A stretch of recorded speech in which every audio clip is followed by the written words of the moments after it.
The following is a presentation of the Six Arrows Radio Network.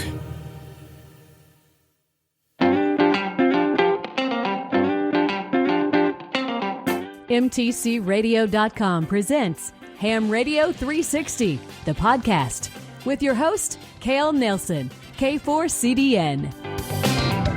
Hey, welcome back in. It's Cale, K4CDN. Thank you so much for stopping by. We've got a great show for you this time through on the Ham Radio 360 podcast.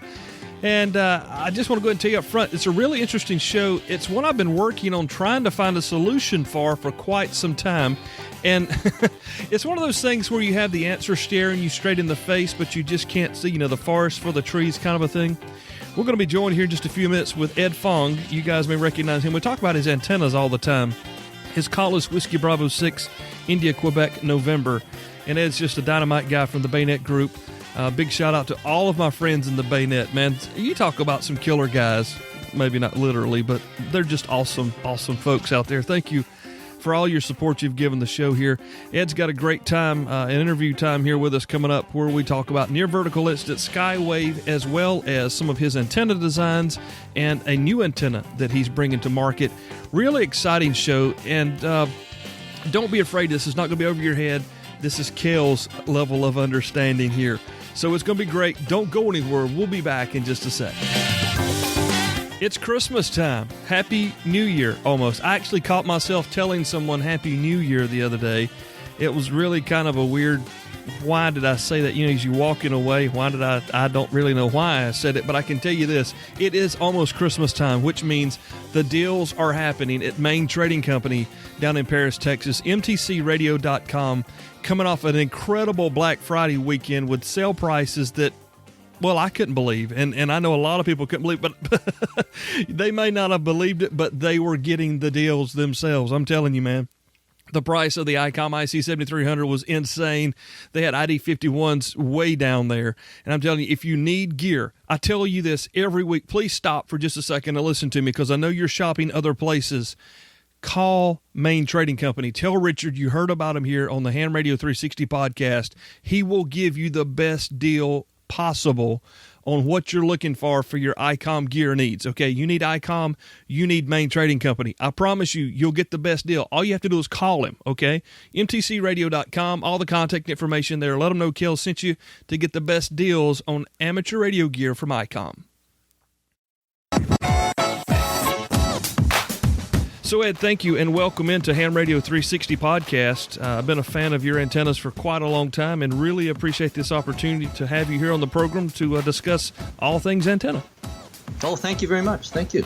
Glad to be here. Yes, it's Ed Fong. His call, again, is WB6IQN, and Ed is an educator as well as a manufacturer, if you will. And we're going to talk to Ed today about near vertical incident Skywave to begin with.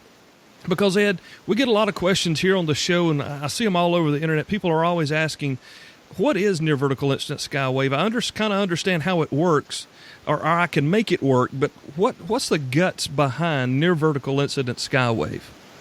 Okay, so the basic concept is in a regular shortwave antenna, 40 meters, 20 meters, typically we want to go as far as we can.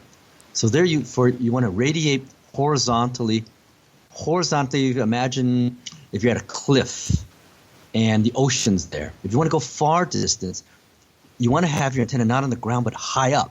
Mm-hmm. High up this way. Your wave goes at a low angle radiation, hits the ionosphere at a very low, what we call low angle, mm-hmm. and it reflects back. Well, by the time it reflects back, you're perhaps hundreds, thousands of miles out, 20 meters, and you can go 7,000 miles to work DX. Mm-hmm. But in NVIS, it's a little bit different. The goal, you would think, well, what's the goal when you want to not work far? Or some people would say, well, if I can talk 1,000 miles away, certainly I could talk 50 miles away. Mm-hmm. Well, it's not actually true. Not actually true, because you skip over it. You imagine a flashlight, right? It's like a flashlight with a reflector. Mirror. Let's say a flashlight, and you're looking at the mirror right in the bathroom or something. If you shine the flashlight at an angle, the reflection goes off at an angle. And if you'd imagine, the closer you get to the glass, the smaller angle you get, that reflection goes way off. But if you hit it right at 90 degrees, and you're standing right in front of it, you hit it at 90 degrees, it comes right back at you. Mm-hmm. It comes right back at you. And if you bend the flashlight a little bit, maybe 10 degrees, it'll go off and reflect back 10 degrees, 10 degrees again the other way. Right. And it doesn't go very far then. And that's the same concept, right? The NVIS, look at a mirror. Look at a mirror in a bathroom and shining your little flashlight. If you're very close to the mirror at a very low angle, the reflection goes way off into Never Land. At 90 degrees, it comes right back at you. And anywhere in between, you can almost gear your distance, right? Mm-hmm. If in the flashlight situation, depending on what angle you hit the mirror, you can almost the reflection point it at wherever you want. Kind of directionality with reflection. Right. And NVIS is sort of that principle. We use it here a lot. Where it comes in very handy is where you're over the hill, and you could say, well, why can't you just put up a repeater? Well, you could.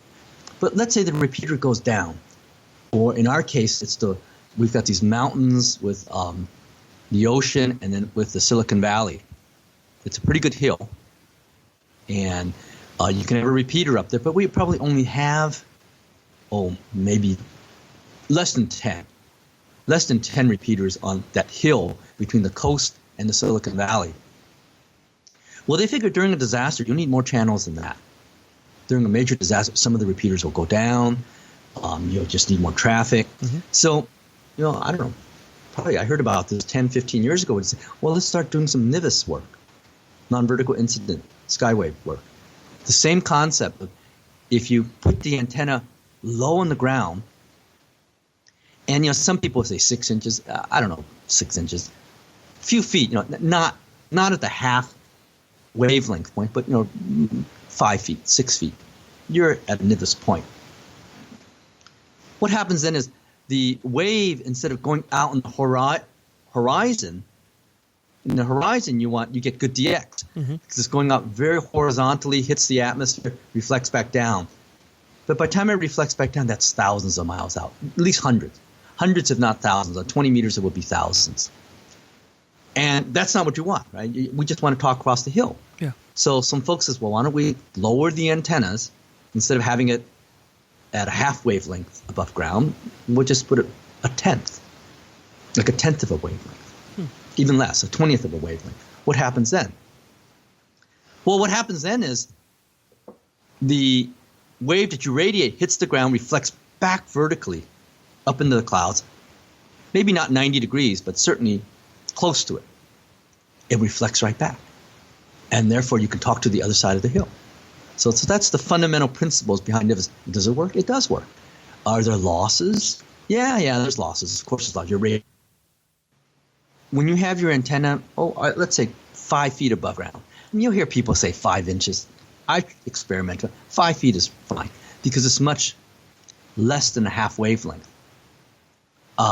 It goes down to the ground. Some of it goes up in the sky, but it isn't high enough to go horizontal. So it goes up in the sky. Some of it goes into the ground. Some of it gets absorbed. Some of it gets reflected back up. But it's going to hit the sky. Again, maybe not at 90 degrees, but close to it. Close to it. And it'll reflect right back down. And so what we find for that is over the other side of the hill, a few hundred miles of communication, pretty reliable. The military actually experimented with this 20, 30 years ago, and they were quite successful. So it's really, we're mimicking what the military has done, and it does work pretty reliably. Again, I'm sure you lose half the signal, under the ground, but again, there's enough left. There's plenty left for close-range communications. So that's the principles behind it. So it does take a horizontal antenna. It does take we'll just say a dipole to make it easy. It takes a dipole antenna, takes it lower to the ground, maybe even a trip hazard, if you will, but it gives you that vertical propagation versus the out toward the horizon type. Now, I've heard a lot of people say that you run at least 100 watts to complete a good NVIS conversation. It's really not something I think that works well on QRP, right? I mean, it takes some power to send it up and bring it right back down. Yeah, that's because a lot of it gets lost, right? Right. The problem is it's so close to the ground, especially if it's dirt. A lot of that signal will go in the dirt and get lost. So, yeah, I would say you're right, 100 watts. It will work with QRP, but I think most stations like Red Cross, FEMA, they've got 100-watt stations, so they've got it good enough. And, yeah, I would say, again, the way I've experimented with these, I've never had it like 6 inches above the ground. It's much higher. At least the height of a human being, 5, 6 feet. Okay. This way you don't trip over it. Because that is not high enough to get horizontal radiation. You need like quarter to half wavelength to get good DX on a horizontal plane. So 5, 6 feet. You hear different opinions about it. The problem with putting it down on 5 or 6 inches, you'll need little stands because like a 40-meter dipole is 66 feet. You'll have to make sure it all stays off the ground. Right. And just falling 6 inches, it'll touch the ground. And then the other thing, I think one of the more important, surprising things, it shortens the antenna by quite a bit. Oh, when it's down that low, it shortens yes, in? Okay. Quite a bit. So normally you think of a 40-meter dipole as 66 feet. Oh, this will shorten it by a lot. Really? We're down to 60 feet, 58 feet. Wow. That's because of the velocity factor. The closer you are to ground, if you've experimented with antennas, the closer you are to objects, you ever notice that the resonant frequency goes down? That's because it's the capacitance you're forming. An antenna is a resonant circuit. So what happens when you add capacitance to it? It lowers the resonant frequency. So if the antenna were sitting up in the air half wavelength, it's far enough from the ground where the capacitance coupling to the ground is not negligible, but very small. Right. But as you lower that antenna, or bring the antenna close to a building, but especially towards ground, you're putting more and more capacitance to the resonant circuit. So resonant circuit is 1 over 2 pi the square root of LC. So if you raise the capacitance, you lower the resonant frequency. I've heard a lot. I'm sorry, go ahead. Yeah, so one thing you'll notice, with your SWR analyzer, as the antenna gets close to the ground, it's good. You got to do these with an analyzer because it goes all over the place. Yeah, you don't know where you're at after a while. Right. But with the analyzer, the good thing is you'll see, I see it's dropping. So you have to trim it. And that's the problem with NVIS antennas. You can't make a general one. In other words, if you make an antenna here in Sunnyvale and I send it to you, I have to almost tell you the exact conditions. It was all 6 feet, 10 feet, because the surroundings become such a large factor. In a dipole, where you're hanging it up, it's 30, 40 feet. Right. The difference between you back east and here would be minor. You could hang it up 30 feet, you hang it up 40 feet, it won't change it much because the capacitance is so small. But you start putting it close to the ground, then the variations would be quite a bit. Yeah, my dirt's different than your dirt. Right. Right now, my moisture is far less than your moisture, and it all affects it. That's I never had thought about that, Ed, but that's a really good case for having an antenna analyzer to help you get these things right. Absolutely, and that's the other reason why I don't like it 6 inches off the ground. When it rains, your SWR changes. It's too close to the ground. So I like, again, I think you still get the effect. 5 or 6 feet, but I think the moisture of the ground then plays less an effect. So if ideally, if we're going to go out here to put up an antenna for NVIS, we set our dipole at least at our head height, maybe a little less, maybe a little more, whatever we're kind of comfortable with. Think it's easier. It's easier if you did that. Yeah. Okay. Hi, Dan, KB6NU here. Whether you're studying for your tech license or looking to upgrade to general or extra, you should check out my no-nonsense amateur radio license study guides. Written in my easy-to-understand, no-nonsense style, they really are the easiest way to learn what you need to know to pass the test. And they are always up to date. The PDF version of the Technician Class Study Guide is free on my website at kb6nu.com/podcast. And all my study guides are available in print, PDF, Kindle, and EPUB versions. Let me help you have more fun with ham radio. Go to kb6nu.com/podcast and get started today. You know, Ed, it seems to me after our initial conversation there, it's almost kind of like the CW or the digital modes where you maybe packet radio kind of makes you scratch your head when you're first coming into these things. And NVIS apparently is kind of the same way, because it's not that it's really overly complicated. It's actually very simple. It's just a practical application of physics. Right, exactly. And the other thing you'll notice on NVIS antennas, you'll think your receiver isn't working. Because you don't hear all the horizontal noise. Really quiet. Typically, it's very quiet, except for vertical waves coming back down at you. Right. And there's not that many vertical waves coming back down unless there's one that's 50 miles away and it's reflecting back down. So I think the military first notices, wow, the noise levels go down quite a bit. They do. Because you're not picking up a lot of other garbage that's not aimed at you. So probably 4 to 6 dB less noise. That's acceptable. Yeah, and that's why the military really liked it. Lower noise, and again, if you keep your conversations, a couple hundred miles, you're in pretty good shape. Now, it's been my understanding that 80 and 40 are best for NVIS communications. 20 is too high in the band, maybe 160 is too low, but I'm thinking maybe 40, 80 are the sweet spot. Is that a good understanding? Yeah, I've never done 80. I've always done 40. Okay. 40 seems to work really well. Excellent. I've had a little luck with 80, but you're right. I've had more luck with 40. Yeah. The military uses 40 a lot, and 20. I wonder what happens in 20. Is it the absorption or something? Oh, yeah. It probably has something to do with the reflection. Okay. It's the angle of reflection. Yeah, it gets a little bit more complicated. Yeah, it's the angle. Yeah, I would say for me, 40 has worked the best. Okay. I've never tried 80 because no one else does 80. That's a pretty big antenna to be hanging out, 6 feet off the ground. Well, that's true. I take a lot of that for granted. That's a very good point you make. I mean, I live down on a farm with 33 acres and trees everywhere, so I've got. Oh, you got no problem. Yeah, there's no problem. And I don't stop to think about folks that live in metropolitan areas. I just throw an 80-meter dipole up. Are you kidding? Are they in their biggest dreams? Could they do that? Yeah, my lot, the longest part of my lot is only 110 feet. God. It's 110 by 66 or something like that. Oh my gosh! So I try to stuff all my antennas, or just be real good friends with your neighbor. Yeah. So that, hey, can I hang this wire over your tree? That's really important.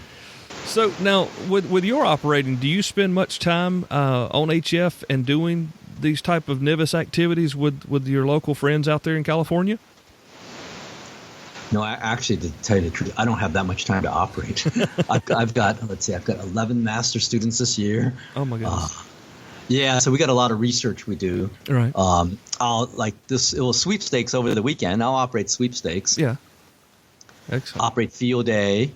I'll listen to a few of the nets around here, but I don't operate that much. Yeah, well, it happens. My hobby is now inside the middle of the hobby. The podcasting hobby is my part of the amateur radio hobby. Yeah, part of your end. Right, yeah, exactly. Oh, if you rephrase the question, how often am I working on antennas? Oh, all the time. All the time. but that's what I get grants for. Some are ham, commercial, whatever. Right. Oh, yeah, we're doing that all the time. But in terms of getting on the air, I remember when I was a kid, I used to call CQ and listen around at night for DX. And I'll listen around. Before I go to bed, I do more listening than talking for sure. Okay. So I'll listen for DX. If I haven't worked a particular country, if I hear them, I'll get back to them.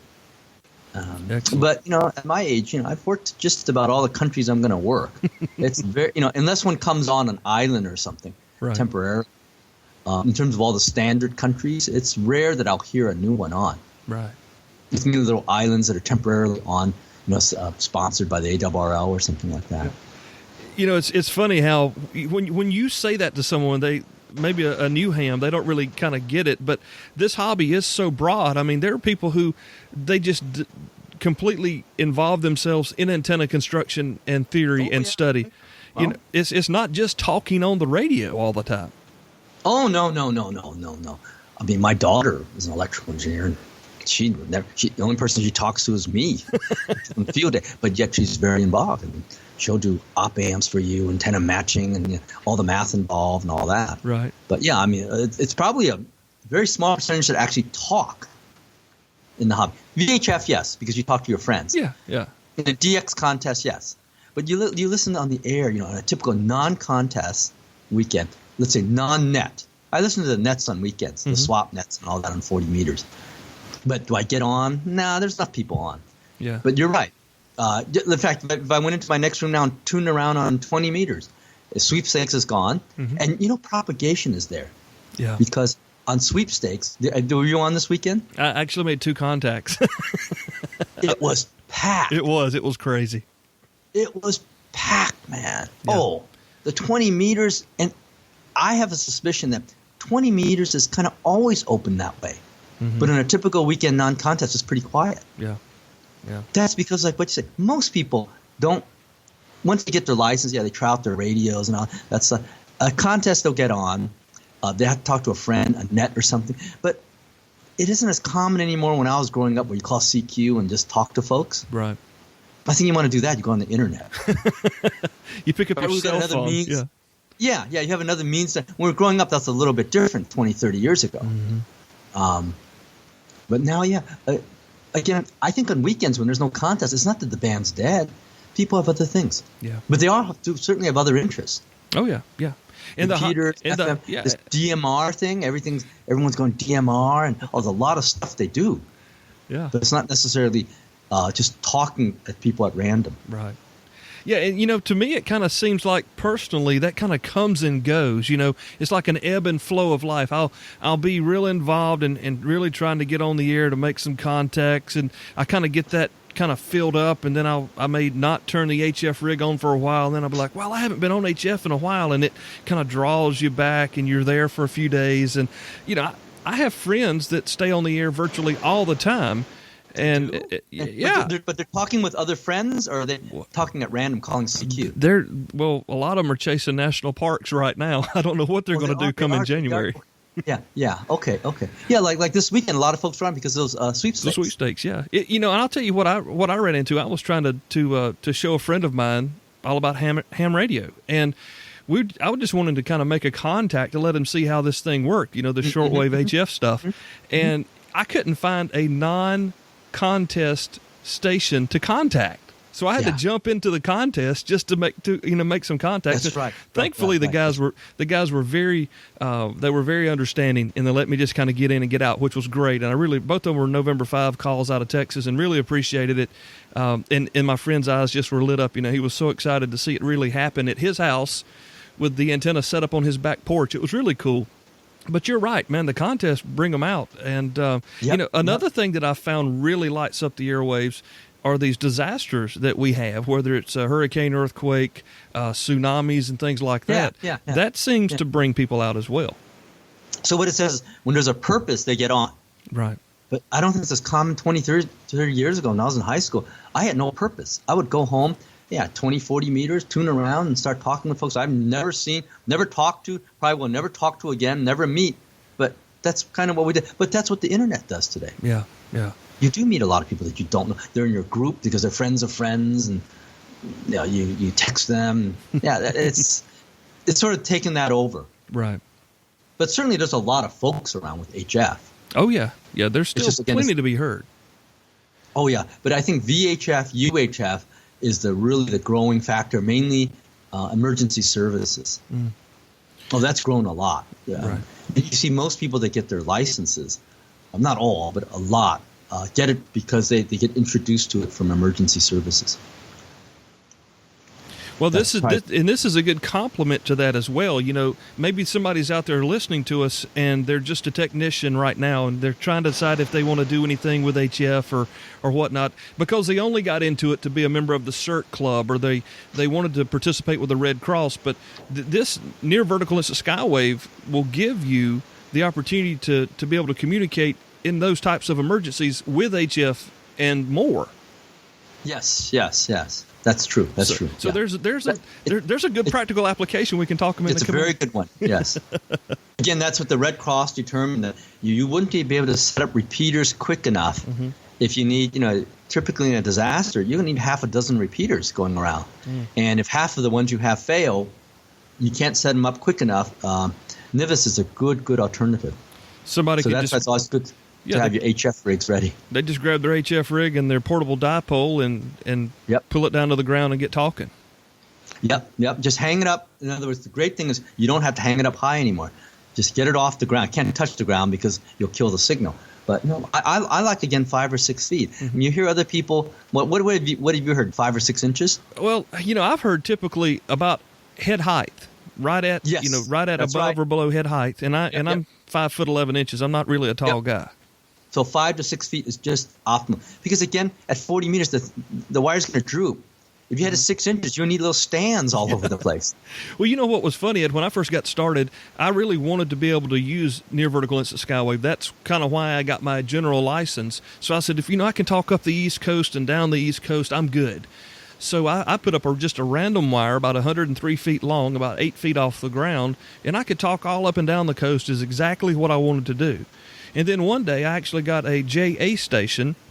I don't know how that happened with this complete from where you're at. That's really hard to do. It was amazing.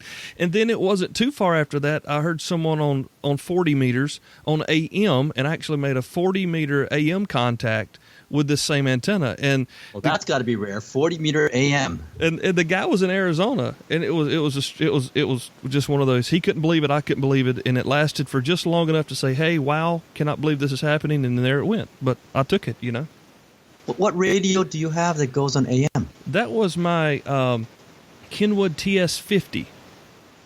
Oh, that goes on AM. Okay. Mm-hmm. Yep, AM, that does. AM, FM. Yep.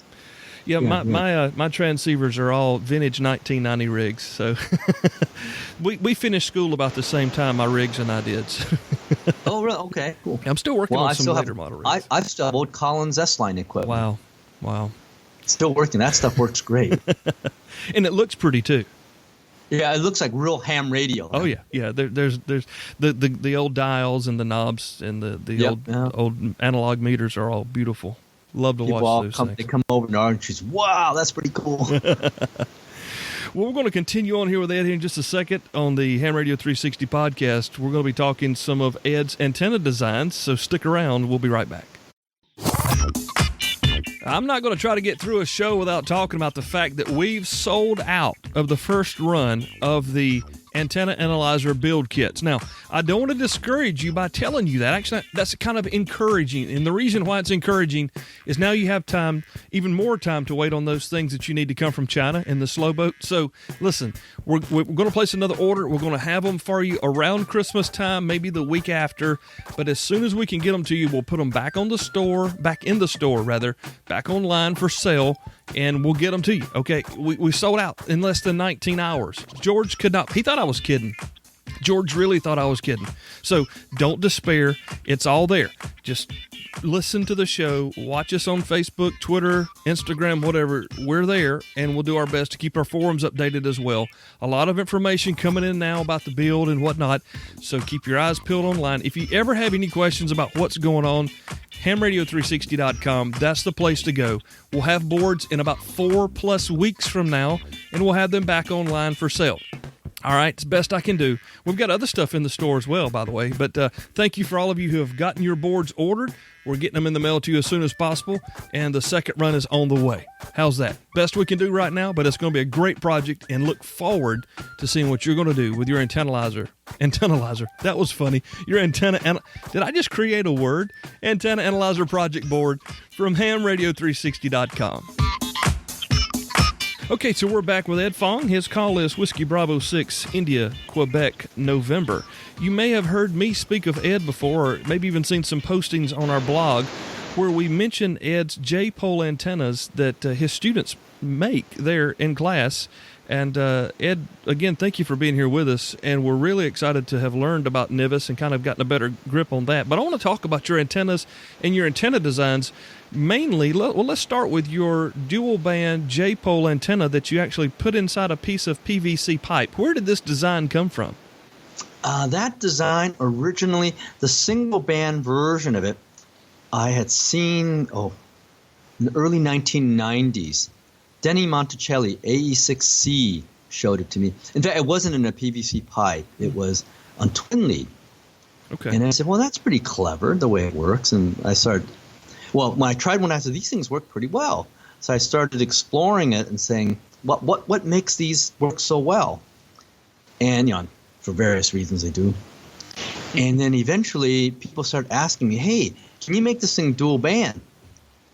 Because it resonates at UHF, because most antennas, and I think most folks know this, if you take a fundamental antenna, it will typically resonate at odd harmonics. So an antenna at 100 megahertz will also take a dip if you had an SWR meter at 300, at 500, at 700, etc. So most folks that notice, hey, you get any 2 meter antenna, not just a J-pole, it will have a reasonable SWR at UHF. But what they notice is it didn't work very well. Okay. Because the radiation pattern, it's a 3/4 wave antenna at that point, and what happens is the radiation goes into the sky, not in a horizontal plane. If you simulate it like on EasyNAC or any of the antenna simulators. So my task there in the 1990s was saying, gee, this is by the late 90s. So there must be a cool way of converting one of these to make a true dual band. And I thought about it on and off, and that resulted in the DBJ1, which is a dual band version of a J-pole. And a lot of copycats out there. A lot of folks have tried to copy it. A lot of folks do it wrong. It's pretty finicky. And the way we make it is we order all our materials special from JSC wiring and from Maya cables. It turns out that the twin lead is all special ordered now because you just can't make it anymore, or not make, but obtain it. Right. JSC will custom make it for us to our specifications. Now it's more designed for transmitting, and it's ladder line. It's actually 300 ohm ladder line. We found, at the university I get a lot of resources, especially students looking for master's projects. So over the years we've just fine-tweaked this, and we determined we just got to order the material. Don't try to find it. Find a good manufacturer, and we found JSC wiring. They're willing at 10,000 feet or more, they can tool up for you. Wow. And we go through 10,000 feet in no time. Over the years, we've sold now how many? About 17,000. Wow. It's about 17,000, and a lot of it is to actually government and commercial, not ham. About half. A lot of police and fire places use it. Department of Forestry uses it, so it's pretty common. So again, we use enough of it so that we can just spec the twin lead, which is really a ladder line these days, 300 ohm ladder line, and they'll make it. And it's still relatively inexpensive. You just have to order 10,000 feet. Right. So that's the story behind it. And then we published an article in 2003 in QST, and that's made it very popular. It's in the antenna handbook. It's in the compendiums, and it's just pretty widely used now. But what I recommend to folks, some folks look at the original article and say, we've been trying to build it and we can't build it, it won't resonate. And it's really tough. If you're just getting random material that you buy at swap meets, that's really tough to do because of the velocity factors. Okay. And every little twin lead has slightly different velocity factors. You need a really good network analyzer to analyze it to find the exact dimensions. So I tell them what I could do is I could buy one ready built, doesn't cost very much. It's like $29 if you buy them in onesies. Or else I can just send you the materials. If you have a hard time finding like the twin lead materials, we can just send it to you at our cost. Wow. So they're pretty popular. And then one of my students later on said, we got to make a roll-up version of this. And that's the DBJ2, where we have a roll-up version. That was hard to figure out how to get it all in one piece. But he did his master's on that one. And then he also suggested, hey, this is a roll-up portable. What do people need? They need adapters for BNC, SMA female for the Baofangs, and even a 6 feet extension cable. So now we offer it as a kit, as a complete kit, and that's $28. Pretty reasonable. We make a few dollars on it, and yet it's still a good value for the customer. It comes in a little pouch, and people love it. What else could I say about it? Oh, and the interesting thing is people say, how did you get that extension cable? The 6 feet RG174 extension cable. Well, that's a custom order. People say, is it lossy? Well, of course it's got loss. But it's made of a special RG174 that this manufacturer sent us. This is a special RG174. It is. Nice. Low loss. It's comparable loss to RG58, but much thinner, easier to backpack. Okay. And so they sent me a sample. It's very interesting when you cut it up and see that, well, what's so different about this that other people don't have? The shield, most of the losses in cable comes in the dielectric and the shield. Because the shield is really, really rough, like it's braided, it will have a little bit more loss. It makes sense, right? If you were to shove water through something that's rough as opposed to shoving water through something that's smooth, something smooth has lower loss. Like friction loss. Right. It's just friction loss. RF is very similar. So what they did when I cut this up, it's made of a very, very shiny copper that's non-braided. Because if you braid it, you think about it, if you braid it at VHF, UHF, it's going to have higher loss because it's a little rougher. So they have this interesting way, and I don't know how they do it. The shield is really shiny copper, which is probably good, smooth. Yeah. And it is not woven. But it covers very well the way they have it. It's an interesting way they do it, but the coverage is very, very good. And sure enough, when we put it on a network analyzer, its loss is comparable to RG58, which is 3-4 times wider in diameter. You know what? I'm sitting here thinking about this, and we have a lot of people who are listening, and they coming in new to the hobby, and they pick up a cheaper handy-talkie, and they're like, I want some more performance out of this. This is a perfect answer for that. This is a perfect answer for that. Absolutely. Probably 6 to 10 dBs. We did a test on it, in fact, of rubber ducks, all types of rubber ducks you could put on your handy-talkie. We did this one of our club afternoon activities, and sure enough, when you get a roll-up J-pole like ours, it was a good 6 to 10 dBs higher, and that is significant. That makes a big difference with a handy-talkie, folks. Big difference in a handy-talkie. People will notice, wow, all of a sudden that scratchy repeater comes in, S9.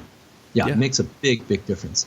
But, let me talk something else that parallels this. Sure. Is RG8X. So you're familiar with that, Kale? RG8X? Oh, yeah. I get a really hard time for some friends of mine because I like to use it because of my limited income. And, you've got to buy X, Y, and Z. And I'm like, well, for what I'm doing, this is okay. But tell us, educate us on it. Give us some good word on it. So RG8X, its purpose, it was probably introduced probably 15 years ago now, maybe more, 15. Its major purpose was this. The coax manufacturers had RG58, certainly.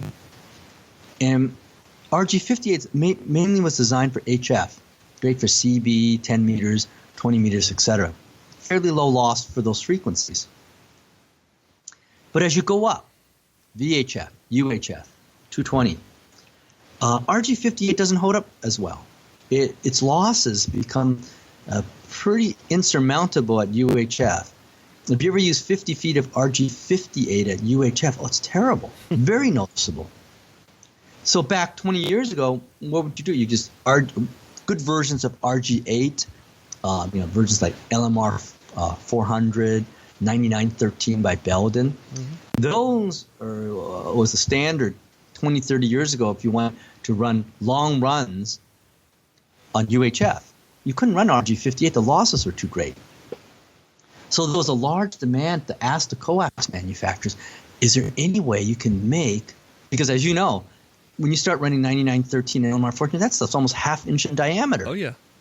Is it low loss? Yeah, but it's expensive and it's hard to work with.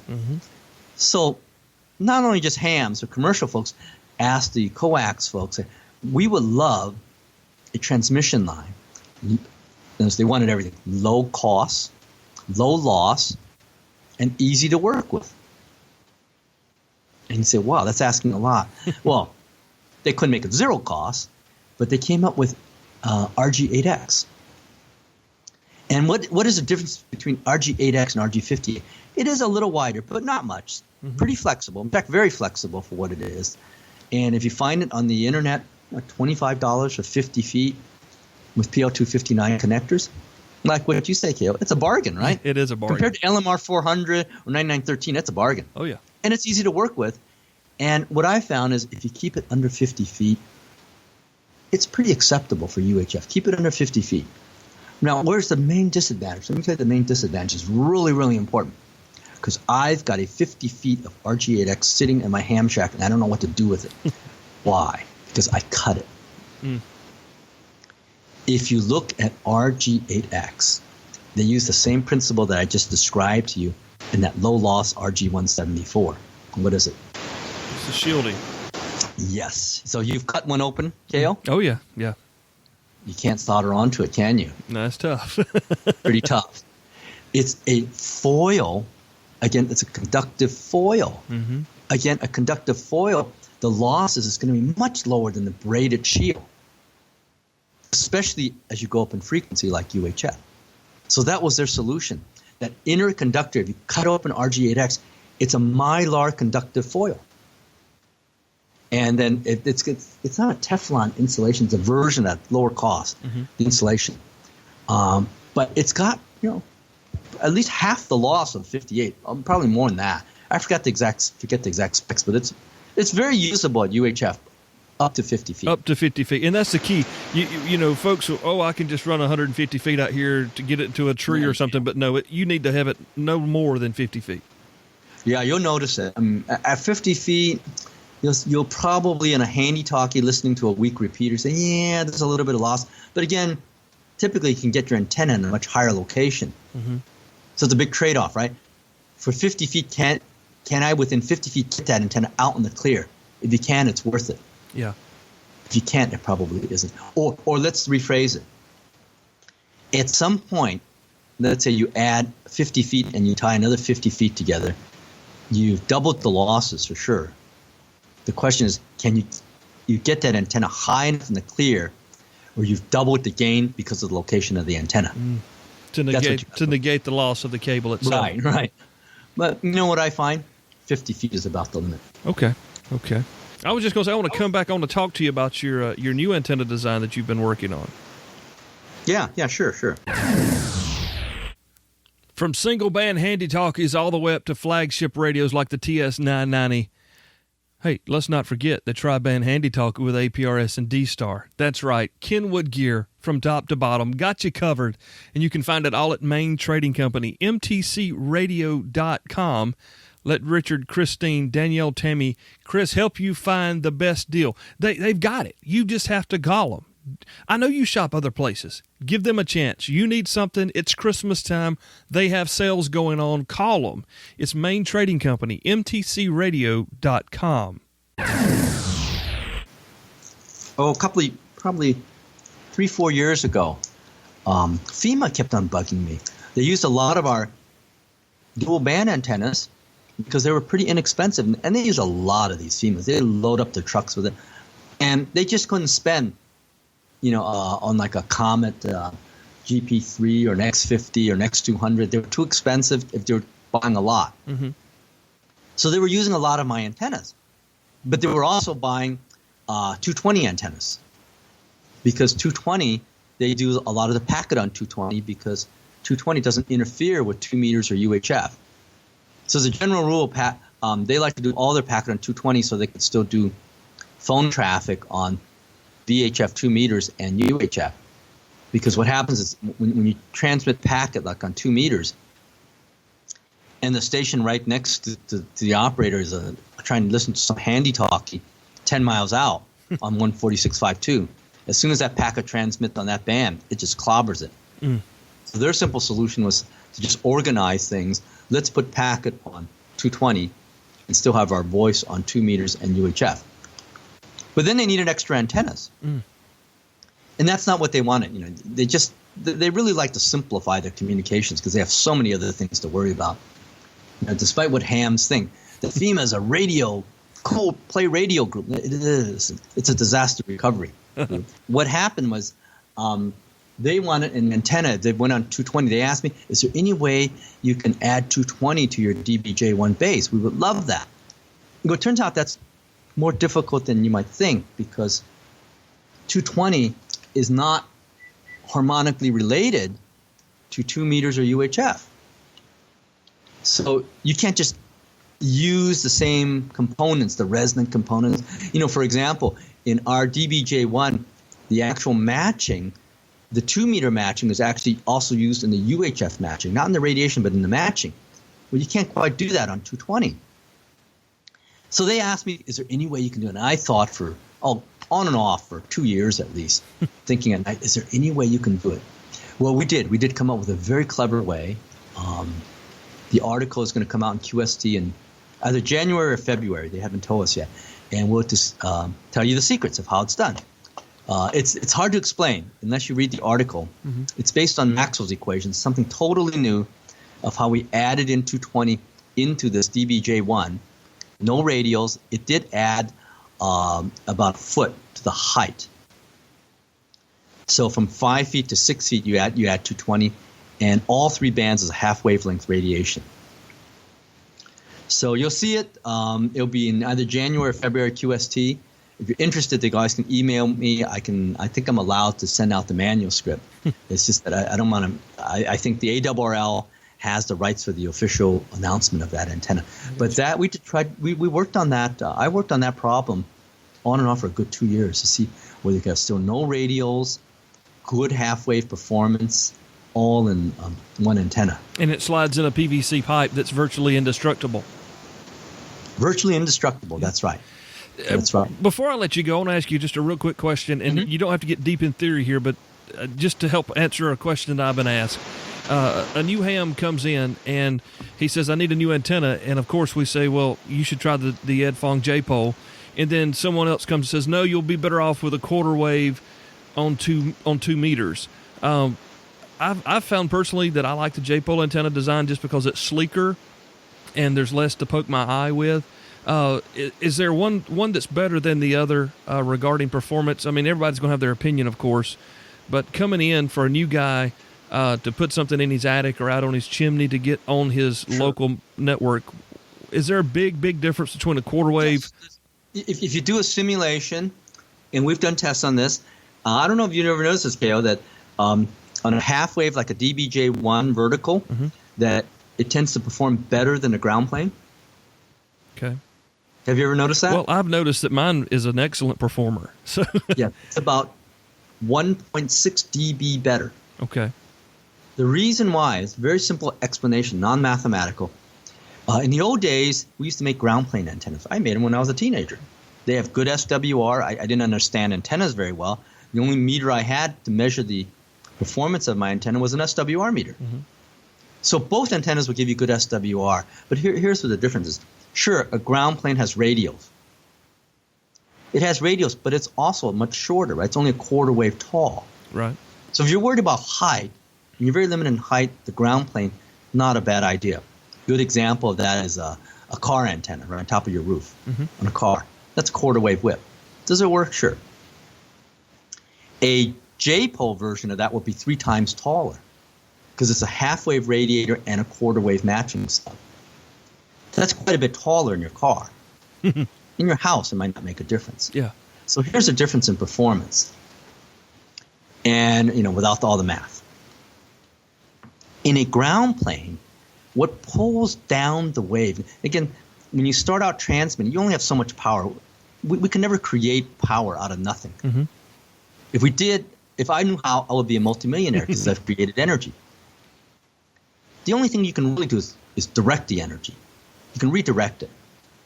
And in antennas, what we typically do in omnidirectional antennas is we try to flatten the radiation pattern. In other words, try to make it more like a flying saucer as opposed to a hemisphere, the radiation pattern.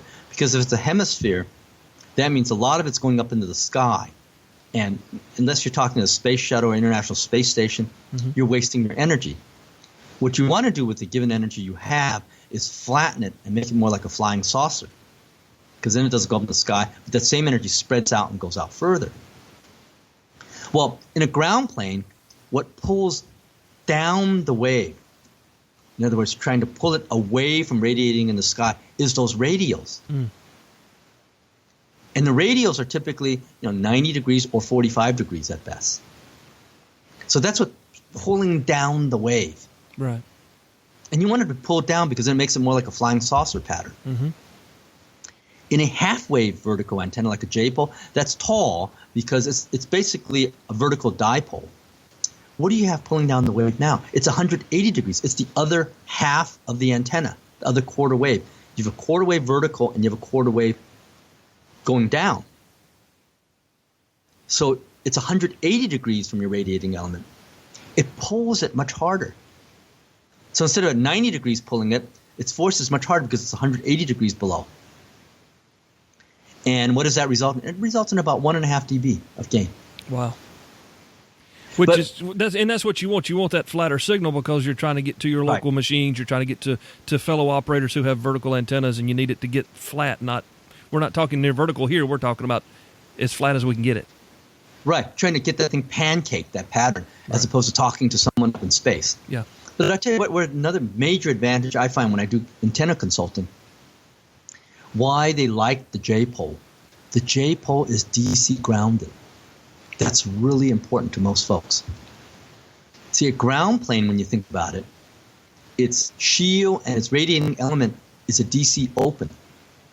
It's an open circuit at DC. So it makes it very vulnerable to lightning. Not lightning strikes. I tell people, not lightning strikes. If you can invent a way to prevent lightning strikes, again, you'll be a multimillionaire. What it does prevent is this, and this is very helpful. During a lightning storm, the electrical charge of the atmosphere can be very, very high, millions of volts. It may not induce that into the antenna, but even thousands, even hundreds of volts will burn out your front end of your radio, right? Oh, yeah. It'll burn it out. That's what happens during lightning storms. People with ground plane antennas blow out the front ends. That's why you need a lightning arrestor. You put a lightning arrestor online, and it's a little vacuum tube that arcs when there's a high voltage. And then you don't get that discharge and get that high voltage into your front end. But if you look at how a J-pole is designed, a J-pole is a DC short. At DC, it's a short circuit. Just by design. Right. It's by design. So you don't need to put a lightning arrestor onto a J-pole because it's DC grounded to the shield. Just ground your shield in. That's all you need to do. And most people have that with your power supply or whatever you hook on. It's grounded. Nice. So I think that's the major advantage. What I found with some of these, we do consulting with ATD alarms. They said it's a wonderful idea because in the past they had been buying about $22 lightning arresters for every time they would put an antenna. And I said, no, just do it by design. But J-pole is a good one. Wow. So in a J-pole, you get 1.5 dB of gain, 1.5 to 1.6 dB of gain. You don't have the radio sticking out. Mm-hmm. Plus, you don't need a lightning arrestor. The main disadvantage is it's a 3/4 wavelength antenna. So it is quite a bit taller. Yeah. But it gives you better performance. But the fortunate thing is when you talk to folks, as long as you don't have radials, they don't like the radial thing. It makes it clumsy. Vertical, if you have to go in any direction, most folks don't mind going vertically. Another 6 inches, 10 inches, or whatever. It doesn't bother them. Yeah. So that's why overall, these days, how often, I don't know how it is over back in your area, Kale, how often do you see ground plane antennas at VHF? I see verticals everywhere I look. No, ground plane antennas. Yeah, well. Not verticals. No, I don't see very many ground planes. You don't, none. But 40 years ago, you did. Yeah. Technology's kind of marches on. A good example is go up to a repeater site. Boy, I tell you, slowly over the years, you just see vertical antennas without ground radios. Mm-hmm. They've designed around that. Number one, the J-pole, and you tear a lot of these apart. A lot of them are J-pole configurations. They're DC grounded, like what I said, and they don't need radios. I tell you, on top of a hill, people have noticed this, repeater folks especially. Ground plane radios are really killer after 10 years. They fall off. Their wind load is fairly large.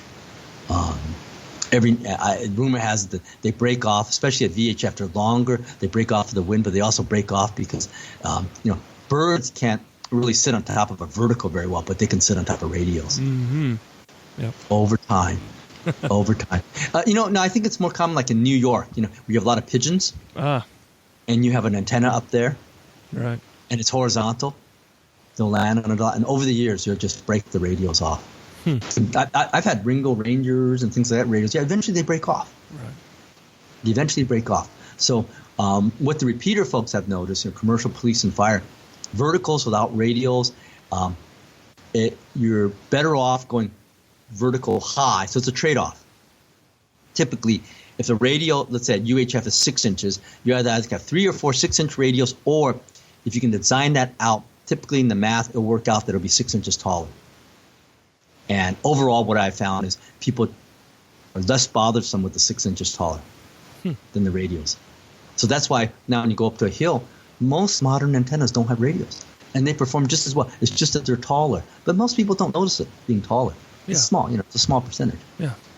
Very good. Very good. So that's the answer to that. Yeah. Well, it makes sense to me. I'm not a ground plane. That's kind of an older technology. Yeah. It can two disadvantages. You get the radial sticking out, the durability, and they're not DC grounded. And, in the J-pole, it's for free. The lightning arrestor is built in. Yeah. For free, so why not? That's why they're so popular now. And this J-pole thing is very popular. I'm not the only guy. About J-poles, the copper J and all that. Oh, there's tons of them around. Does that answer your question? Absolutely, it sure does. And it was kind of what I was maybe thinking around some of the outside aspects of it there, but it makes a great explanation. And, if you want to build a quarter wave, I don't want to discourage you from building anything. That's what this hobby is based upon. But just like Ed was saying, the J-pole design is superior in other ways. So, Ed, harder to build. Much harder to build. I think to get it going right, make it dual band very difficult. If you'd like to experiment, I think it's not unrealistic to get a single band one going. Yeah. It is much harder than a ground plane. You can get ground planes to resonate pretty easily. Right. Yeah. But see, in a J-pole, you get a lot of little sections, a little tap, and it's a little bit more intricate, but it's fun, and most people can get it going. Yeah, and if they can't, they can go right on eBay and purchase one of yours, which Kel has proven is a winner every time we put it up. So, Ed, thank you very much for coming on the show. Or call me. They can always call me. I'm usually home most mornings. I usually have afternoon classes. They can always call me. I don't mind spending a few minutes and explaining things. Fantastic. Well, we'll make sure we put all of your contact information in our show notes, as well as a link to where they can purchase your products if they'd like to as well. And again, Ed, thank you for coming on. It's been very educational for me especially, and I've gotten some questions answered. So when I'm asked the question next time, I feel better informed, and that's what we try to do every time here on the show. Okay, thank you very much. All right. Thank you for inviting me. Absolutely. Again, special thank you to Ed Fong for coming on with us. Ed, great time. So much information there, and really look forward to having him back on with us. Man, did you guys enjoy that or what? Yeah, Ed Fong is Collins Whiskey Bravo 6, India, Quebec, November. Ed's all over the internet. You can find his products on sale on eBay. We'll have links to that, of course, in the show notes, and his white papers as well, so you can go and learn about his designs and help it make sense to you. And if you need an antenna, you need to roll up, you need one to go vertical in the house, Ed's got them, and I can attest that they're high quality, well built, and their performance is out of sight. So thank you again, Ed. Appreciate you coming on. Thank you for listening. Thank you all for your support, our patrons, our supporters who help keep the program going, the folks who bought out all of our boards in less than 19 hours, and the orders that go along with those regarding shirts and hats and stickers. Man, we got a lot of stuff to do here in this next week, so thank you all for your support. Again, I hope you had a great Thanksgiving. Christmas is on the way. The new Workbench show is in the can, and it's going to be a great one. So, guys, don't forget, we'll be back next week with George and Jeremy doing the Workbench show. But until then, God bless every one of you. Thank you so much for listening. 73, y'all. Thank you for listening to Ham Radio 360, brought to you by mtcradio.com. For more information about the program, visit hamradio360.com. Till next time, 73s, y'all.